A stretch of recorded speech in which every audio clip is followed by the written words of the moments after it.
이번 전쟁의 판을 쥔 나라는 미국도 이란도 아닙니다. 대한민국입니다. 지금 2026년 미국과 이란 전쟁이 전 세계를 뒤흔들고 있습니다. 전쟁이 시작된 지 단 48시간. 이미 8조 원 규모의 무기가 전장에서 사라졌습니다. 전 세계 군사 전문가들은 과연 누가 최후의 승자가 될지 주목하고 있었습니다. 하지만 그때 미국의 한 전략 교수가 강의실에서 전혀 다른 질문을 던졌습니다. 이번 전쟁의 판을 쥔 나라는 미국도 이란도 아닌 바로 대한민국입니다. 전쟁의 패러다임을 뒤흔든 한국 방산의 소름 돋는 실체를 지금 공개합니다. 어디서 듣고 계신가요? 구독과 좋아요 잊지 마세요. 안녕하세요. 저는 마이클 앤더슨입니다. 전쟁이 시작된 지 48시간도 채 지나지 않은 그 새벽. 펜타곤이 보내온 소모 데이터 보고서를 열어보는 순간 저는 손가락이 굳는 느낌을 받았습니다. 8조 원이었습니다. 단 이틀 만에 전선에서 사라진 무기와 탄약의 가치가 8조 원이었고 그 숫자는 제가 20년 동안 강의실에서 써온 어떤 전쟁 시나리오보다도 훨씬 빠른 속도로 치솟고 있었죠. 드론은 분당 단위로 격추되고 있었고 순항미사일은 발사된 지 수십 분 만에 재고 경보가 울렸으며 155mm 포탄의 소비 속도는 미국 방위산업 전체의 월간 생산량을 단숨에 집어삼킬 기세였습니다. 저는 그날 새벽 강의 자료를 3번 갱신했고 4번째 자료를 열면서 비로소 오늘 강의실에서 해야 할 말이 무엇인지 분명하게 보였습니다. 강의실 문을 열고 들어서는 순간 학생들의 표정에는 흥분과 긴장이 뒤섞여 있었습니다. 2026년의 Mi-1 전쟁은 이미 전 세계의 이목을 집중시키고 있었고 전략전쟁 연구소의 학생들이라면 누구든 이 전쟁을 자신들의 공부와 직결된 살아있는 교재로 받아들이고 있었죠. 저는 가방을 내려놓는 대신 곧바로 화면을 켰습니다. 거기에는 제가 준비한 화려한 브리핑 슬라이드가 아니라 단 하나의 질문만 적혀 있었습니다. 이번 전쟁의 키메이커는 누구인가? 학생들이 서로 눈을 마주치며 무언가를 속삭이는 동안 저는 천천히 강단 앞에 섰습니다. 저는 먼저 우리가 지금 목격하고 있는 전쟁이 과거의 전쟁과 어떻게 다른지를 설명하기 시작했습니다. 냉전 이후 미국이 세상에 보여준 전쟁의 문법은 언제나 기술의 압도였습니다. 걸프전에서 미군이 선보인 정밀 유도 폭탄은 전 세계를 경악하게 만들었고 이라크 침공 초기의 충격과 공포작전은 기술 우위가 전쟁의 결말을 얼마나 빠르게 결정지을 수 있는지를 생생하게 증명했었죠. 더 빠른 전투기, 더 강한 미사일, 더 정밀한 유도 장치.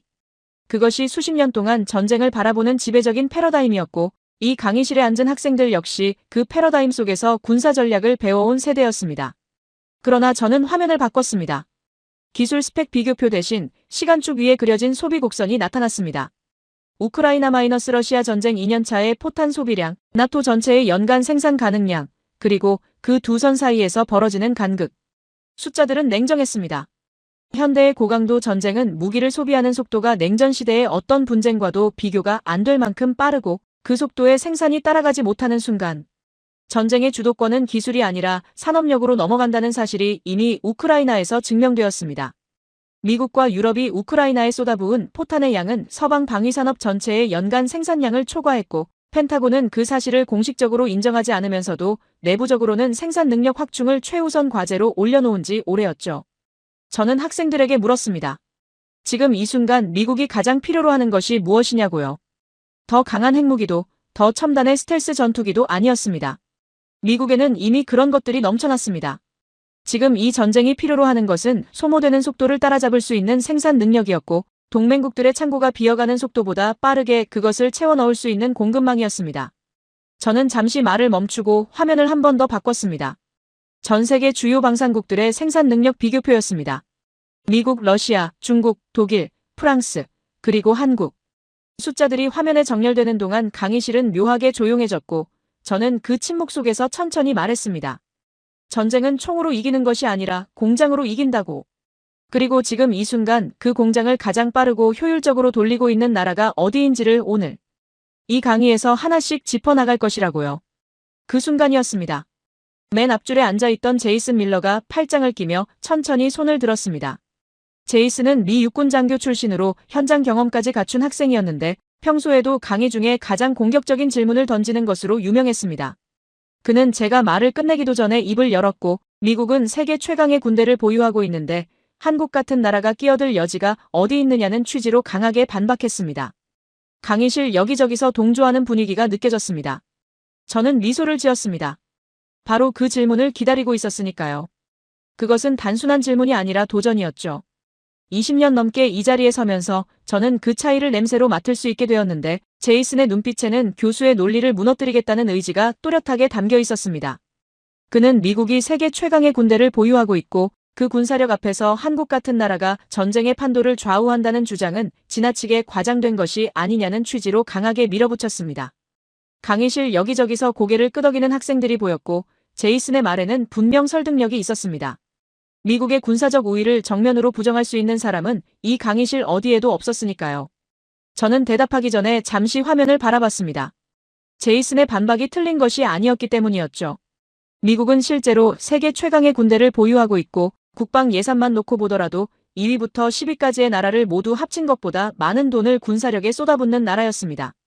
F-35 전투기 한 대의 가격이 1억 달러를 훌쩍 넘고 버지니아급 핵잠수함 한 척이 수조 원을 넘어서는 그 압도적인 규모. 그것이 미국의 군사력이었고 제이슨이 그 사실에 자부심을 느끼는 것은 지극히 자연스러운 일이었습니다. 저는 그 자부심을 부정할 생각이 없었습니다. 오히려 그 자부심이 정확히 어느 지점에서 균열을 일으키는지를 보여주고 싶었죠. 저는 제이슨에게 물었습니다. 그 최강의 군대가 전쟁을 시작한 지 이틀 만에 8조 원을 썼다면 어떻게 되느냐고요. 제이슨은 잠시 말을 멈췄습니다. 저는 계속했습니다. 문제는 미국의 군사력이 강하냐 약하냐가 아니라 그 강한 군사력을 얼마나 오래 유지할 수 있느냐였습니다. 전쟁은 하루 이틀로 끝나지 않습니다. 특히 지금 이란과 벌이고 있는 이 전쟁처럼 상대가 드론과 미사일로 끊임없이 소모전을 걸어오는 방식의 싸움에서는 더욱 그랬습니다. 이란은 미국과 정면 대결에서 이길 수 없다는 것을 알고 있었고 바로 그렇기 때문에 미국이 가장 싫어하는 방식으로 싸우고 있었죠. 값싼 드론 수백 기를 동시에 띄워 미국의 고가 방공 미사일을 소진시키고 자폭 드론으로 보급 기지를 두드리며 단거리 탄도미사일로 전진 기지를 압박하는 방식. 그것은 기술의 싸움이 아니라 소모의 싸움이었습니다. 저는 화면에 새로운 데이터를 띄웠습니다. 패트리엇 요격 미사일 한 발의 가격과 이란제 샤헤드 드론 한 기의 가격을 나란히 놓은 표였습니다. 패트리엇 한 발은 약 40억 원이었고 샤헤드 드론 한 기는 2천만 원이 채 되지 않았습니다. 200대 1의 비율이었죠. 이란이 드론 한 기를 띄울 때마다 미국은 200배의 비용을 써서 그것을 막아야 했고 이 교환 비율이 수십 일, 수백 일 동안 누적되면 어떤 일이 벌어지는지는 굳이 복잡한 계산이 필요하지 않았습니다. 강의실이 다시 조용해졌습니다. 제이슨도 잠시 말을 잃은 것처럼 보였습니다. 저는 그 침묵을 깨지 않고 잠시 기다렸습니다. 문제는 그것만이 아니었습니다. 미국의 방위산업은 냉전 이후 30년 동안 효율화라는 명목 아래 생산 능력을 지속적으로 줄여왔습니다. 방위산업 기업들이 합병을 거듭하면서 경쟁이 줄었고 생산 라인은 최소화되었으며 부품 공급망은 비용 절감을 위해 해외에 의존하는 구조로 바뀌었습니다. 평시에는 그것이 합리적인 선택처럼 보였습니다. 그러나 전쟁이 터진 순간 그 구조는 치명적인 약점으로 돌변했죠. 우크라이나 전쟁이 그것을 이미 증명했습니다. 미국이 우크라이나에 약속한 포탄의 양을 실제로 생산하는데 예상보다 훨씬 긴 시간이 걸렸고 일부 품목은 재고가 바닥난 채로 몇 달을 기다려야 했습니다. 저는 그 사례들을 하나씩 화면에 나열하면서 미국의 군사력이 강하다는 사실과 그 군사력을 지속적으로 공급할 능력이 충분하다는 사실은 전혀 다른 문제라는 것을 천천히 설명했습니다. 제이슨은 그래도 수긍하지 않는 표정이었습니다. 미국이 동맹국들을 통해 부족한 부분을 채울 수 있고 나토와의 공조체계가 그것을 뒷받침한다는 논지로 다시 반박했었죠. 저는 고개를 끄덕였습니다. 맞는 말이었습니다. 바로 그 지점이 오늘 강의의 핵심이었으니까요. 저는 미국이 지금 어떤 동맹국에게 가장 절실하게 의존하고 있는지를 묻는 질문을 화면에 띄웠습니다. 유럽의 나토 동맹국들은 우크라이나 지원으로 이미 재고가 바닥난 상태였고 일본은 헌법 개정 논의가 한창이었으며 호주는 지리적으로 너무 멀었습니다. 그러나 한국은 달랐습니다. 저는 잠시 말을 멈추고 강의실을 천천히 둘러봤습니다. 한국은 세계에서 몇 안 되는 나라 중 하나로 지금 이 순간에도 풀가동 중인 방산 생산 라인을 보유하고 있었고 미국이 필요로 하는 품목들을 빠른 속도로 공급할 수 있는 공급망을 갖추고 있었습니다. 제이슨의 표정이 굳어지는 것이 보였습니다. 저는 그것이 패배의 표정이 아니라 생각이 바뀌기 시작하는 표정이라는 것을 알고 있었습니다. 그리고 바로 그 순간 강의실 오른편에서 루카스 슈미트가 조용히 손을 들었습니다. 루카스 슈미트의 목소리는 제이슨과 달리 차분했습니다. 독일 특유의 절제된 어조로 그는 한국의 생산 능력을 일단 인정하면서도 결국 전쟁의 승패를 결정하는 것은 물량이 아니라 정밀도라는 주장을 펼쳤습니다. 기술적으로 우월한 무기 하나가 열등한 무기 10개를 압도할 수 있다는 논리였고, 냉전 이후 서방이 수십 년 동안 쌓아온 군사 철학의 핵심이 바로 그것이었습니다. 레오파르트 전차가 세계 최고 수준의 정밀성을 자랑하고 유럽의 방산 기업들이 품질 면에서 세계를 선도해왔다는 자부심이 그 주장 뒤에 단단하게 깔려 있었죠. 제이슨처럼 감정적으로 밀어붙이는 방식이 아니라 루카스는 논리의 구조 자체로 반박하고 있었고 그것이 오히려 더 다루기 까다로운 종류의 도전이었습니다. 강의실의 분위기가 다시 한번 미묘하게 흔들렸습니다. 방금 전까지 제이슨의 주장이 무너지는 것을 지켜보던 학생들이 루카스의 말에 다시 귀를 세우는 것이 보였습니다. 저는 루카스에게 먼저 한 가지를 물었습니다. 지금 이 전쟁에서 미국이 가장 많이 소비하고 있는 무기가 무엇이냐고요. 루카스는 잠시 생각하다가 순항미사일과 정밀 유도폭탄이라고 답했습니다. 저는 고개를 저었습니다. 정답은 포탄이었습니다. 155mm 포탄, 그리고 그것보다 훨씬 더 단순한 구조의 드론 요격용 탄약들이었죠. 현대전이 화려한 정밀 무기들의 싸움처럼 보이는 것은 언론이 카메라를 들이대는 장면이 그쪽이기 때문이었습니다. 순항미사일이 목표물을 정확히 타격하는 영상은 뉴스 화면을 채우기에 좋았지만 실제 전선에서 가장 많은 예산을 잡아먹고 가장 빠르게 재고를 소진시키는 것은 그 화려한 장면들이 아니었습니다. 하루에도 수만 발씩 쏟아지는 포탄과 방공, 탄약, 끊임없이 보충해야 하는 소총탄과 로켓탄이 전쟁 예산의 가장 큰 몫을 차지하고 있었습니다. 정밀함은 전쟁의 꽃이었지만 전쟁을 실제로 먹여 살리는 것은 그 화려한 꽃이 아니라 묵묵히 쌓이고 소비되는 물량이었죠. 전장에서 포탄이 떨어지는 순간 지휘관이 필요로 하는 것은 세계 최정밀 유도미사일이 아니라 당장 발사할 수 있는 보통 포탄 한 발이었습니다. 루카스가 잠시 말을 멈췄습니다. 저는 계속 이어나갔습니다. 저는 화면에 숫자를 띄웠습니다. 우크라이나 전쟁에서 러시아군이 하루에 소비한 포탄의 양은 최전성기 기준으로 약 5만 발에서 6만 발에 달했고 우크라이나군도 서방의 지원을 받으며 하루 수천에서 수만 발을 소비했습니다. 그 규모는 냉전시대 미국 육군이 상정했던 전면전 소모량과 맞먹거나 오히려 넘어서는 수준이었고 미국 전체가 1년 동안 생산할 수 있는 155mm 포탄의 양은 전쟁 초기 기준으로 약 14만 발에 불과했습니다. 우크라이나 전선에서 단 며칠이면 소진될 수 있는 양이었죠. 나토 전체의 재고도 사정은 크게 다르지 않았습니다. 전쟁이 2년 넘게 지속되는 동안 유럽의 주요 방산국들은 자국 군대의 최소 비축량을 지키기 위해 우크라이나에 보낼 물량을 조절해야 하는 상황에 내몰렸고 독일 역시 그 예외가 아니었습니다. 루카스가 그 숫자들을 바라보는 표정이 미묘하게 굳어지는 것이 느껴졌습니다. 자국의 방산 능력이 이 전쟁 앞에서 어느 지점에서 한계를 드러내는지를 그 숫자들이 조용히 말하고 있었으니까요. 저는 그 점을 굳이 입으로 강조하지 않았습니다. 숫자가 이미 충분히 말하고 있었습니다. 재고 문제는 단순히 창고를 채우는 문제가 아니었습니다. 그것은 돈의 문제였고 더 정확하게는 전쟁이 소비하는 돈의 속도를 산업이 따라잡을 수 있느냐의 문제였습니다. 저는 학생들에게 물었습니다. 개전 이틀 만에 8조 원이 사라졌다면 이것이 한 달 동안 지속될 경우 총액이 얼마가 되는지 단순하게 곱해보라고요. 강의실 여기저기서 조용히 암산을 하는 모습이 보였습니다. 한 달이면 120조 원, 석 달이면 360조 원이었습니다. 미국의 연간 국방 예산조차 심각하게 압박할 수 있는 규모였죠. 물론 전쟁 초기의 소모 속도가 내내 유지되지는 않겠지만 고강도 교전이 지속되는 한 재정적 압박은 결코 멈추지 않는다는 사실이 핵심이었습니다. 전쟁은 군사력의 싸움이기 이전의 경제력의 싸움이었고 그 경제력을 실물로 전환하는 속도가 승부를 결정짓는다는 것을 제2차 세계대전부터 한국전쟁, 베트남전, 그리고 우크라이나 전쟁까지 역사는 반복적으로 증명해왔습니다. 미국이 두 차례의 세계대전에서 최후의 승자가 될 수 있었던 가장 큰 이유도 군인의 용기가 아니라 디트로이트의 공장이었다는 사실을 저는 이 강의실에서 매 학기 반복해서 이야기합니다. 그리고 그 교훈이 2026년의 이 전쟁에서도 여전히 살아있었습니다. 저는 학생들에게 핵심 질문을 던졌습니다. 이 속도로 무기가 소비될 때 지금 이 순간 전 세계에서 가장 빠르게 그것을 보충할 수 있는 나라가 어디냐고요. 강의실이 완전히 조용해졌습니다. 미국의 방위산업은 이미 수요를 감당하지 못하고 있다는 것을 방금 전 확인했고 러시아는 서방의 제재로 핵심 부품 조달에 심각한 차질을 빚고 있었으며 중국은 미국의 공급망에 들어올 수 있는 위치가 아니었습니다. 저는 다시 한번 화면을 바꿨습니다. 최근 2년 사이에 급격하게 늘어난 한국의 방산 수출 계약 목록이 나타났습니다.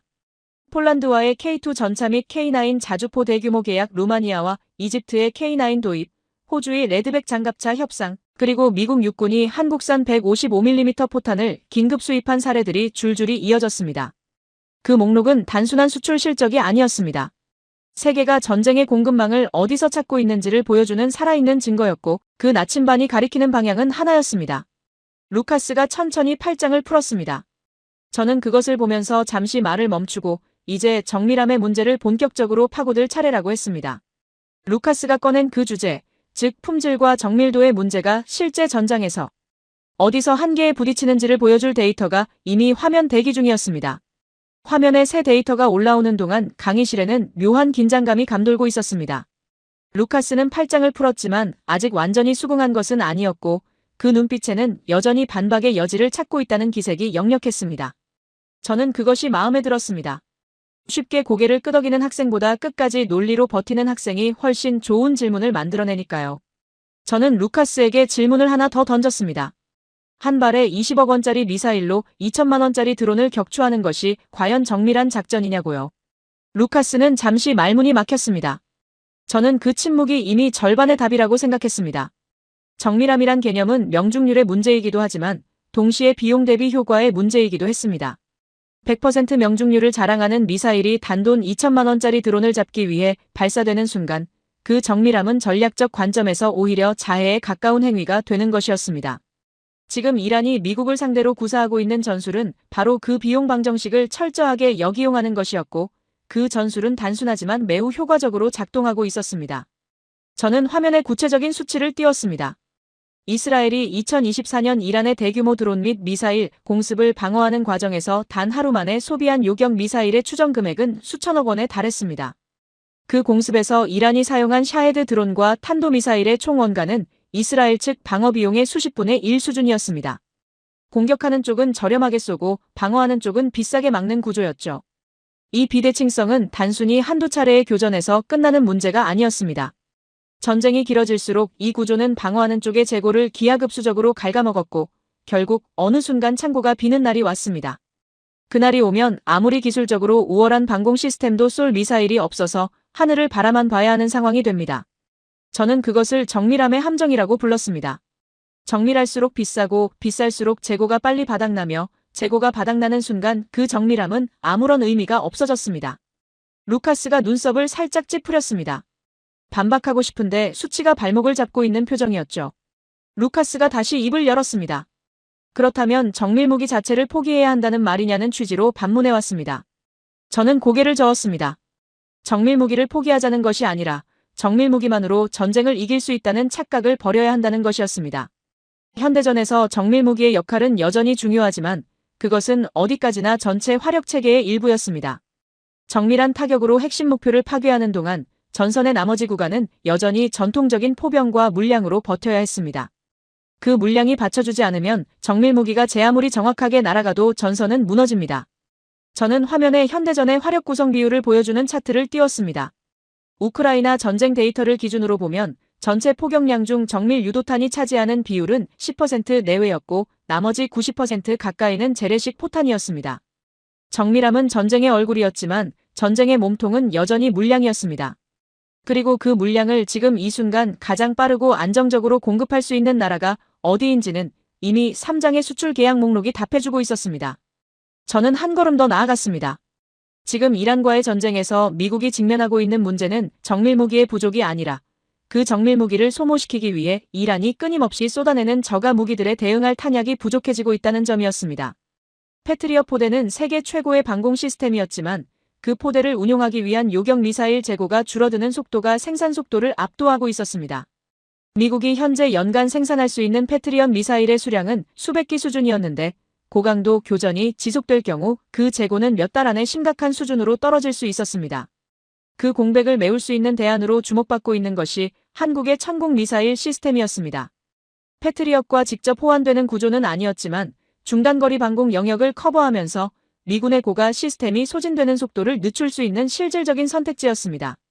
아랍에미리트가 이미 천공을 도입했고 사우디아라비아와 이라크가 뒤를 이어 관심을 보이고 있다는 사실이 그 판단을 뒷받침하고 있었습니다.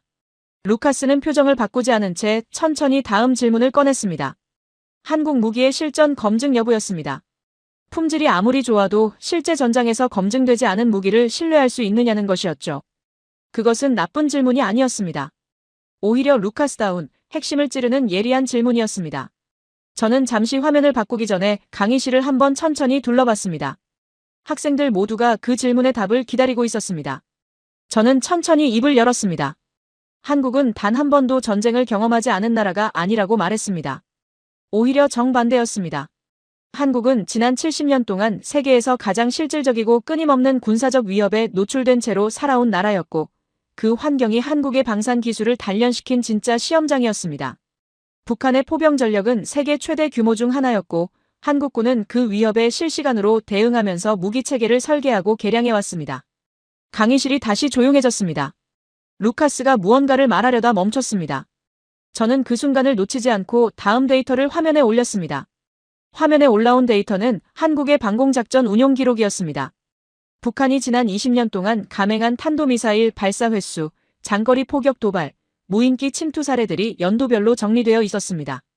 그 숫자들은 루카스가 던진 질문, 즉 실전 검증의 문제에 대한 가장 명확한 답이었습니다. 한국은 실험실에서 무기를 만들어 수출하는 나라가 아니었습니다. 실제로 수천 문의 장사정포가 겨누고 있는 환경 속에서 언제 날아올지 모르는 탄도미사일 위협 아래서 무기를 설계하고 운용하고 개량해온 나라였습니다. 그 환경이 독일의 시험장이나 미국의 훈련기지와 근본적으로 다른 점은 그것이 시뮬레이션이 아니라 현실이었다는 사실이었습니다. 루카스가 그 목록을 바라보는 동안 강의실은 조용했습니다. 저는 그 침묵을 깨지 않고 잠시 기다렸습니다. 바로 그때 강의실 왼편에서 조용히 앉아있던 리웨이가 입을 열었습니다. 중국 출신인 리웨이는 오늘 강의가 시작된 이후 단 한 번도 말을 꺼내지 않았습니다. 그는 언제나 다른 학생들이 충분히 논쟁을 벌이고 나서 그 논쟁의 틈새를 정확하게 찌르는 방식으로 발언했습니다. 냉정하고 계산적인 성격이었고 감정을 드러내는 법이 없었죠.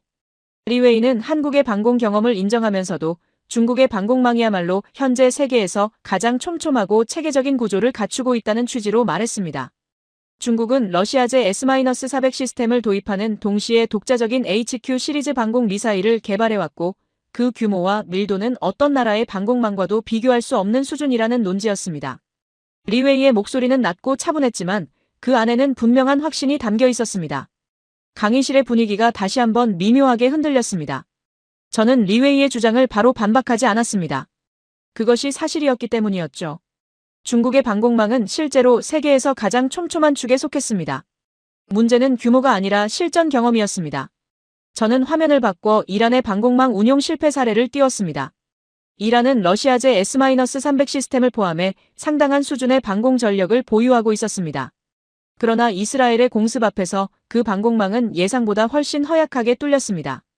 이스라엘 전투기들이 이란 영공을 침범해 군사시설을 타격하고 돌아왔을 때 이란의 방공 시스템은 제대로 된 대응조차 하지 못했습니다. 이유는 단순했습니다. 규모는 갖췄지만 그것을 실제 위협 상황에서 통합적으로 운용해본 경험이 없었기 때문이었습니다. 방공 시스템은 하드웨어만으로 작동하지 않습니다. 레이더 데이터를 실시간으로 분석하고 위협의 종류를 식별하며 여러 포대를 동시에 통제하는 소프트웨어와 운용 인력의 숙련도가 하드웨어만큼이나 중요했습니다.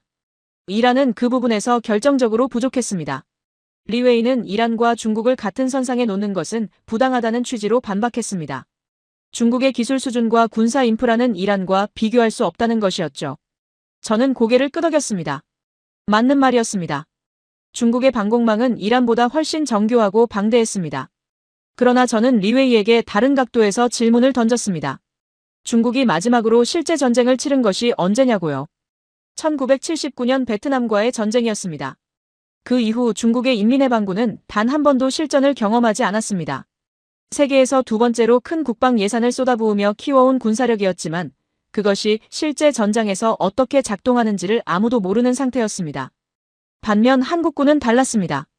정전협정 이후에도 수십 차례의 실질적인 군사 도발에 대응했고 그 과정에서 방공 시스템을 끊임없이 실전에 가까운 환경에서 운용하고 개량해왔습니다. 강의실이 다시 조용해졌습니다. 리웨이가 잠시 눈을 내리깔았습니다. 저는 거기서 멈추지 않고 데이터를 하나 더 화면에 올렸습니다. 세계에서 북한의 탄도미사일 위협에 가장 많이 노출된 나라가 어디냐는 질문의 답이 그 화면에 있었습니다. 한국은 지난 70년 동안 수천 발의 미사일 발사 위협과 실제 포격, 그리고 무인기 침투를 경험하면서 방공체계를 실전 데이터에 기반해 진화시켜온 나라였습니다. 그 경험의 밀도는 이론과 훈련만으로는 절대 채울 수 없는 종류의 것이었습니다. 미사일이 실제로 날아오는 상황에서 시스템을 운용해본 경험, 오경보와 실제 위협을 구분해낸 경험, 그리고 그 경험을 토대로 무기체계를 개량한 역사가 한국 방산기술의 진짜 토대였습니다. 리웨이가 천천히 팔짱을 꼈습니다. 그 손짓이 방어적인 자세라는 것을 저는 알고 있었습니다. 그리고 강의실 맨 뒤편에서 지금까지 한마디도 하지 않고 듣기만 하던 오마르 하산이 천천히 몸을 앞으로 기울이는 것이 보였습니다. 오마르 하산이 몸을 앞으로 기울이는 순간 강의실의 무게중심이 조용히 이동하는 것이 느껴졌습니다. 오마르는 중동 출신이었고 이 강의실에서 유일하게 전쟁을 이론이 아니라 피부로 알고 있는 학생이었습니다. 가족 중에 실제 분쟁 지역에서 복무한 군인이 있었고 어린 시절부터 무기와 전장에 대한 이야기를 밥상머리에서 들으며 자란 사람이었습니다. 그는 다른 학생들처럼 데이터로 반박하거나 이론으로 맞서는 방식 대신 언제나 현장의 현실을 근거로 말하는 스타일이었죠. 오마르는 실전 경험의 중요성에는 동의한다고 전제하면서도 중동의 사막 환경에서 한국 무기가 실제로 버텨낼 수 있느냐는 문제를 꺼냈습니다. 한반도의 기후와 지형은 중동의 그것과 근본적으로 달랐고 한국군의 훈련 환경에서 검증된 무기가 섭씨 50도를 넘나드는 사막 열기와 모래폭풍 속에서도 동일한 성능을 발휘할 수 있는지를 물어온 것이었습니다. 그것은 날카로운 질문이었습니다. 저는 속으로 오마르가 오늘 가장 실질적인 문제를 건드리고 있다고 생각했습니다. 저는 화면을 바꾸기 전에 오마르에게 되물었습니다. 그렇다면 독일 무기는 사막에서 버텼느냐고요. 오마르가 잠시 멈칫했습니다. 저는 그 틈에 화면을 바꿨습니다. 레오파르트 2 전차의 사막 운용 실패 사례들이 나타났습니다. 사우디아라비아와 카타르가 레오파르트 2를 도입한 뒤 야전 환경에서 겪은 냉각 개통 문제, 모래 역과 장치의 한계, 그리고 고온 환경에서 전자장비의 오작동 사례들이 정리되어 있었습니다. 루카스의 표정이 굳어지는 것이 시야 한쪽에 걸렸지만 저는 그것을 모른 척했습니다. 문제는 독일 무기를 깎아내리는 것이 아니었습니다. 무기 체계는 그것이 설계된 환경에 최적화될 수밖에 없고 그 환경을 벗어났을 때 어떻게 대응하느냐가 실전 가치를 결정한다는 점을 보여주고 싶었던 것이었습니다. 냉전시대 유럽의 평원과 삼림지대를 상정하고 설계된 무기가 중동의 사막에서 그대로 성능을 발휘하기를 기대하는 것은 처음부터 무리였습니다. 저는 오마르에게 한국 무기의 환경 시험 기준을 설명했습니다. 한국군이 무기체계를 개발할 때 요구하는 운용온도 범위는 영하 32도에서 영상 49도까지였습니다. 혹한과 혹서를 동시에 커버해야 하는 조건이었죠. 여기에 산악지형에서의 기동 능력, 습도, 90% 이상의 고습 환경에 대한 내구성, 그리고 해안 지역의 염분 부식에 대한 저항성까지 포함되어 있었습니다. 그 기준은 단순히 서류상의 수치가 아니었습니다. 한국의 지형과 기후가 워낙 다양했기 때문에 무기체계가 실제로 그 모든 환경에서 작동해야 했습니다. 한반도 북부의 개마고원은 겨울에 영하 30도 이하로 떨어지고 남해안과 제주도 인근은 여름철 고온다습한 환경이 이어졌습니다. 한국군의 무기는 그 양극단을 모두 견뎌야 했고 그 과정에서 자연스럽게 극한 환경에 대한 내구성이 설계 단계부터 체계에 녹아들었습니다. 오마르가 팔꿈치를 책상에 올리며 몸을 더 앞으로 당겼습니다. 관심이 생겼다는 신호였죠. 저는 한 걸음 더 나아가 K9 자주포의 사막 운용 사례를 화면에 올렸습니다. 아랍에미리트는 K9을 도입한 이후 실제 운용 환경에서 레오파르트나 미국제 자주포와 비교하는 내부 평가를 진행했고 특히 고온 환경에서의 연속 사격 능력과 냉각 시스템 안정성에서 높은 점수를 받았습니다. 인도가 K9을 도입해 히말라야 고산지대에서 운용하기 시작한 것도 같은 맥락이었습니다. 영하 20도의 고산 환경에서도 냉시동이 가능하고 험준한 지형에서도 기동 성능이 유지된다는 것이 인도 측의 평가였죠. 혹한과 혹서, 산악과 사막을 동시에 소화할 수 있는 무기 체계는 세계적으로도 드물었습니다. 한국 방산이 그 자리를 차지할 수 있었던 것은 우연이 아니었습니다. 수십 년에 걸쳐 극단적인 환경 조건을 모두 아우르는 설계 철학을 고집해온 결과였습니다. 오마르는 잠시 생각하는 표정을 지었습니다.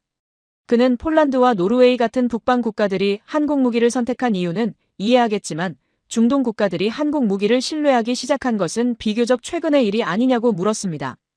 저는 고개를 끄덕였습니다. 맞는 말이었습니다. 그러나 그 변화가 바로 지금 이 강의에서 말하고 싶은 핵심이었습니다.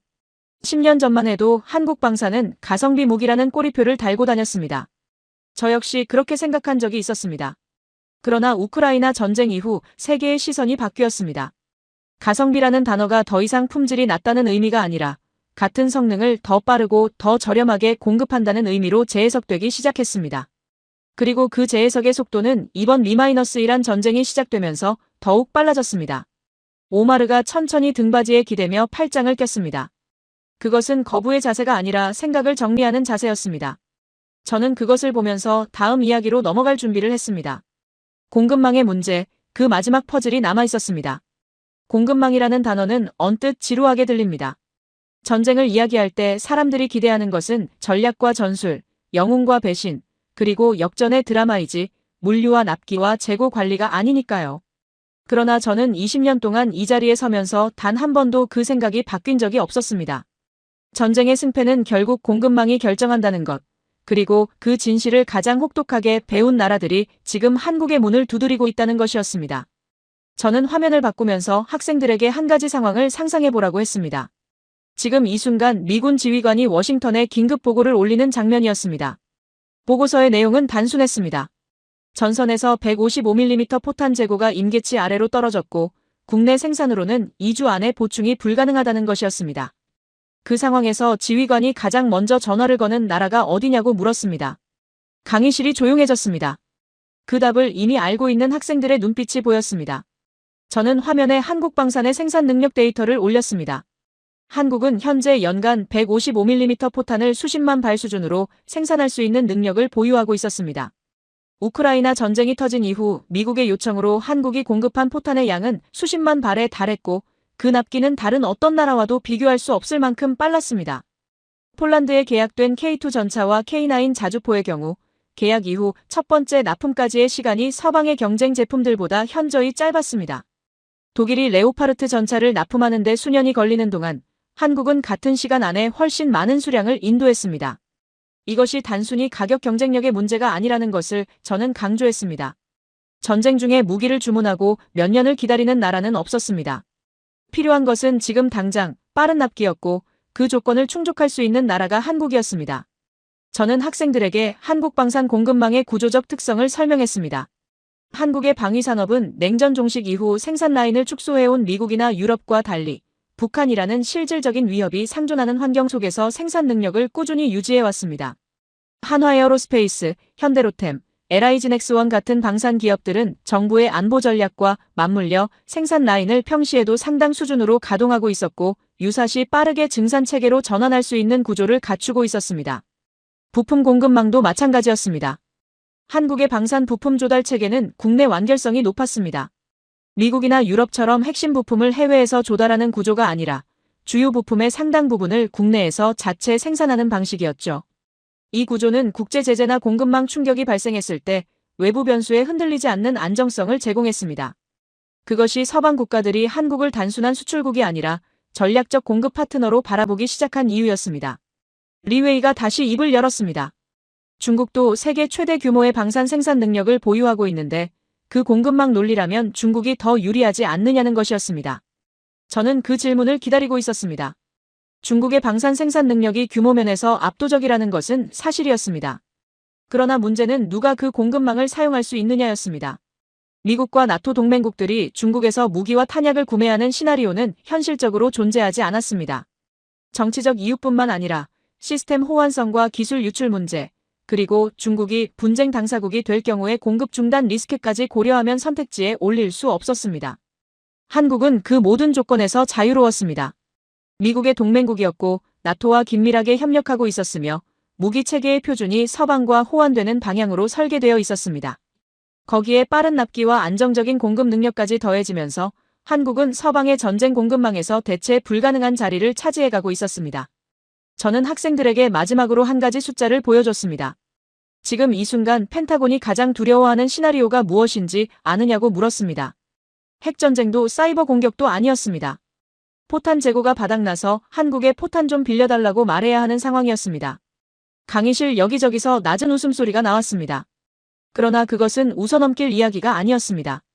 실제로 미국은 우크라이나 전쟁 기간 동안 한국에 포탄 공급을 요청했고 한국은 그 요청에 응했습니다. 세계 최강 미국이 동맹국의 탄약 지원을 요청해야 하는 상황이 이미 현실이 되었습니다. 저는 화면을 끄고 강의실을 천천히 둘러봤습니다. 제이슨도 루카스도 리웨이도 오마르도 모두 조용했습니다.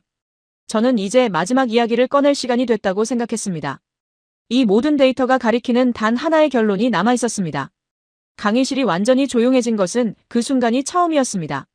제이슨은 처음에 팔짱을 끼고 앉아있던 그 자세에서 어느새 몸을 앞으로 기울이고 있었고, 루카스는 노트에 뭔가를 적다 멈춘 채로 화면을 바라보고 있었습니다. 리웨이는 처음과 달리 표정에서 긴장이 느껴졌고, 오마르는 팔짱을 풀고 두 손을 책상 위에 내려놓은 상태였습니다.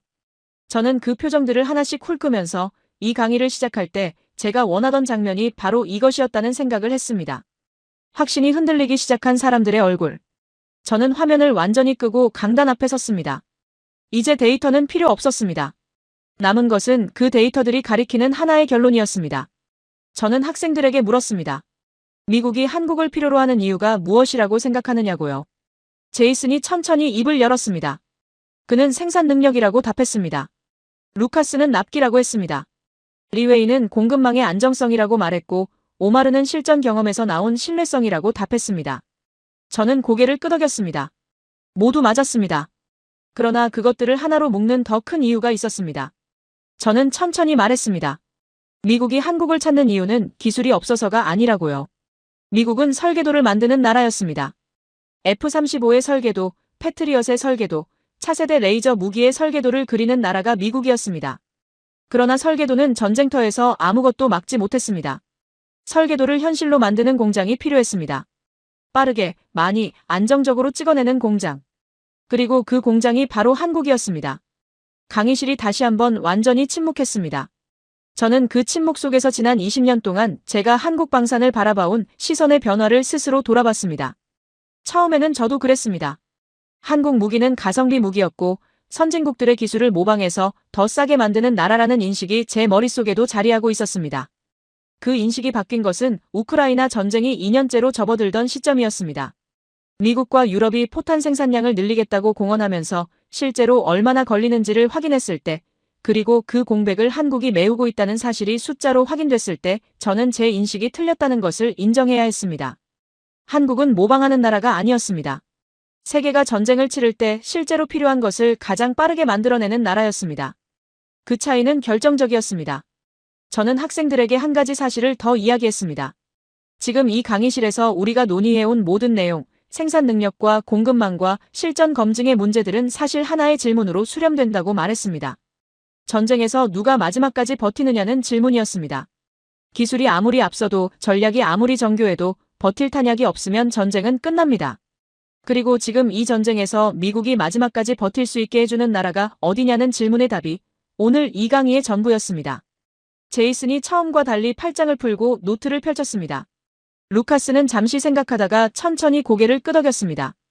그것이 패배의 제스처가 아니라는 것을 저는 알고 있었습니다. 루카스 같은 학생이 고개를 끄덕이는 것은 논리가 충분히 쌓였을 때만 나오는 반응이었습니다. 저는 강의를 마치면서 학생들에게 마지막 말을 남겼습니다. 착각하지 말라고 했습니다. 한국이 전쟁의 키메이커가 된 것은 어느 날 갑자기 일어난 일이 아니었습니다. 70년 동안 전쟁의 위협 속에서 살아남으면서 무기를 만들고 고치고 다시 만들어온 역사의 산물이었습니다. 세계가 평화를 이야기하는 동안 한국은 전쟁을 준비했고 그 준비가 지금 이 순간 세계에서 가장 필요한 능력이 되어 있었습니다. 전쟁은 총으로 이기는 것이 아니었습니다. 공장으로 이기는 것이었습니다. 그리고 그 공장이 지금 가장 빠르게, 가장 안정적으로, 가장 믿을 수 있는 방식으로 돌아가고 있는 곳이 한국이었습니다. 저는 강단에서 내려오면서 학생들의 얼굴을 한 번 더 봤습니다. 강의가 끝난 뒤에도 아무도 자리를 뜨지 않고 있었습니다. 그것으로 충분했습니다.